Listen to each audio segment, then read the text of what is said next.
and relax for a bit. I voted for you for the D.C. Circuit, and when you appeared as a potential nominee, we started doing work looking at your record and your story.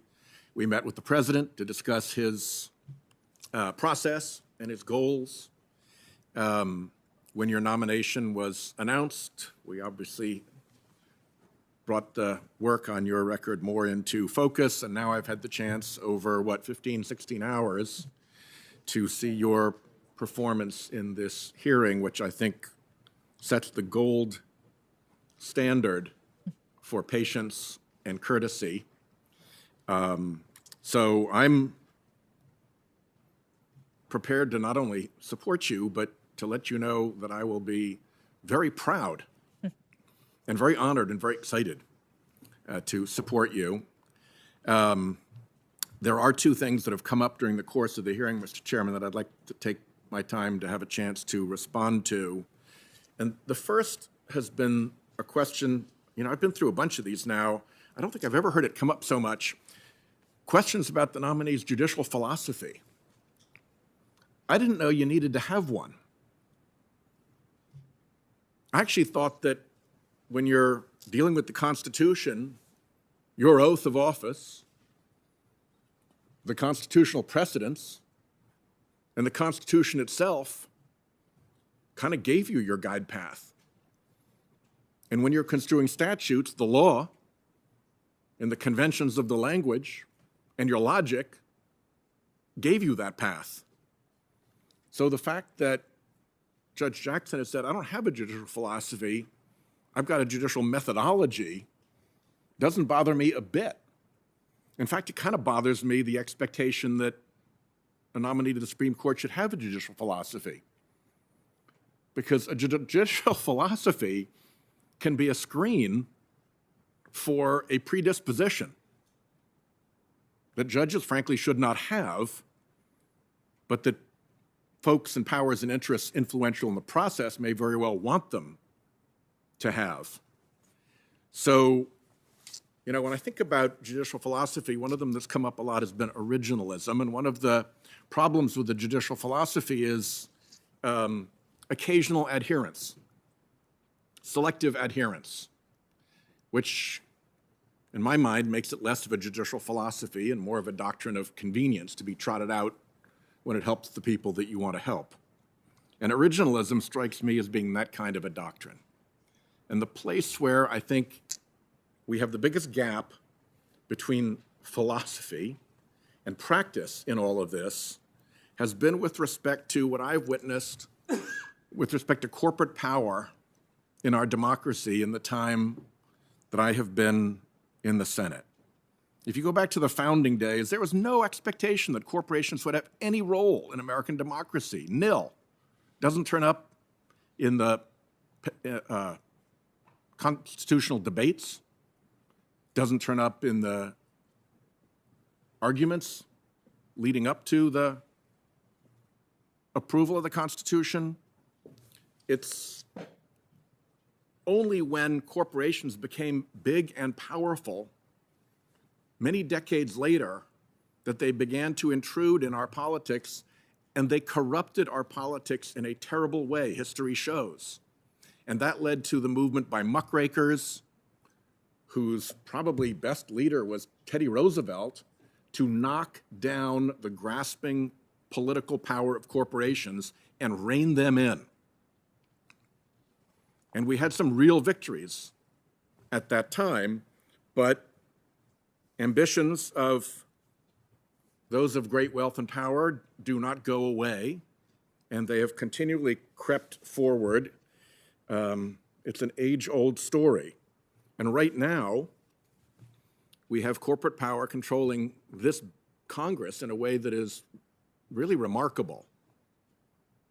We have a complete inability to address the climate havoc that fossil fuel emissions are creating because half of Congress has been disarmed and disabled by political influence of the fossil fuel industry.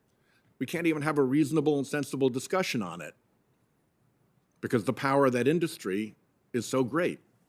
And we've seen that manifested first with Republican justices on the Supreme Court letting corporations into politics. That was an interesting invention. And then once they were in, they let them spend money in politics. And then once they let them spend money in politics, they let them spend unlimited money in politics. And now we are looking at a court whose majority is in the process of building a right for corporations, the biggest and most powerful corporations that we have, to not only get into politics, spend money in politics, and spend unlimited money in politics, but to spend unlimited money in politics anonymously, to hide from the real voters, the we the people, who they actually are when they're intervening in our politics, and to play this game through phony front groups with ridiculous names. Rhode Islanders for peace and puppies and prosperity, you know, sort of the quality of the name that's involved. So let's not get too excited about judicial philosophy if it's nothing more than a screen for a predisposition that will benefit certain players in the arena. And let's certainly not take judicial philosophy too seriously when it evaporates in the face of the interests that have pushed the philosophy. And I think originalism qualifies that way, and I just wanted to say that. I don't think you have to have a judicial philosophy. I think you have to have integrity. I think you have to have a judicial temperament. But a philosophy? Where has that come from? The second thing I want to say has to do with the question of court packing and the integrity of the court. And I have a position on this, and I just want to say it. So it's all clear, and nobody's reading things into it that I don't believe, and I've had a chance to make my point here. And that is that court packing can be done by adding new seats to the court. I haven't proposed that. I think there's only one member in the Senate that has proposed that. It's gotten a lot of attention here, but I don't think it's been proposed here. But you can also pack a court by picking the justices. And in fact, there is a long, unpleasant American tradition of agencies being taken over by virtue of picking the members. It's called agency capture or regulatory capture. It goes back a long way. There is an abundant literature, both in economics and in administrative law, about capture. And there's nothing that makes a court immune to capture. That is why when I talked about this in my initial remarks, I said that the folks that have tried to capture the court have treated it no different than a 19th century railroad commission, because they were legendary for having been captured by picking the members who would rule for the railroad. And there are many others. Go back to MMS in the Gulf oil explosion. So that is my concern. My concern is that the picking of the justices has been handed to special interests. And we know that's the case because, as I showed yesterday, everybody involved admitted it. The President of the United States said so. The co-founder of the Federalist Society said so. A former chairman of this committee said so. And the President's legal counsel said so. And what happened in that process by which the justices were picked over at the Federalist Society? We don't know. There wasn't a poll that was taken of Federalist Society members saying, you know, give us your recommendations.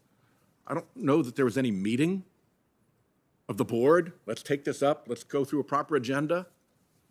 What appears to have happened is that people went into a back room and there was wheeling and dealing, and millions of dark money dollars flowed into the Federalist Society during this period. And what came out were names. And those went straight to the president and straight to here. But the picking appears to have been done in the confines of a private organization by anonymous special interests.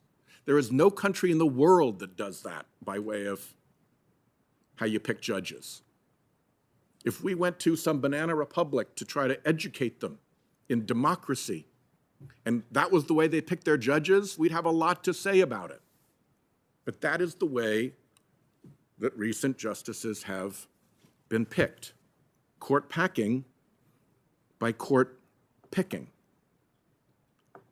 And deputizing this to the Federalist Society is very unusual. Them having no process, no public process for implementing that deputization is very unusual. The provenance of these mysterious lists that were produced and how people got on and off them, that is very unusual, unprecedented in our history. And it's surrounded by lots and lots of dark money. $400 million, I think, is a lot of anonymous money that has been chronicled being spent to control who gets put on the court. And controlling who gets put on a governmental body is how you capture a governmental body, and a captured governmental body is a wrong thing, whether it's a railroad commission or the United States Supreme Court. There is in that method of judicial selection not just the prospect of impropriety, but indeed the likelihood of impropriety. If it's pay to play and checks for millions anonymously delivered will get you into the room to decide who is going to be on the Supreme Court, we got a problem. And that's what happened. And the thing that makes it even worse, in my view, is that as you pursue this and play it out, you see the decisions of the court line up in an astonishingly clear pattern with the interests of big Republican dark money donors. That is my concern. That, I think, is a legitimate concern. If you disagree with me, disagree with me. But that is the concern, and I wanted to lay it out here because it's not about court packing. It's about the integrity of the court, and it's about the unfortunate comparison that can be made now between the captured agencies delivered through picking of their membership and what looks more and more like a captured court delivered by the picking of its membership in secret with a very, very high ticket price to be in the room where the picking took place. So, like I said, colleagues can agree, colleagues can disagree. We all have our shots to make our cases. Because this has come up tangentially in multiple different ways, I wanted to take this moment and lay out what my case is and explain it as clearly and simply as I can. And I thank the chairman for allowing me that opportunity. And I yield back my remaining 7 minutes.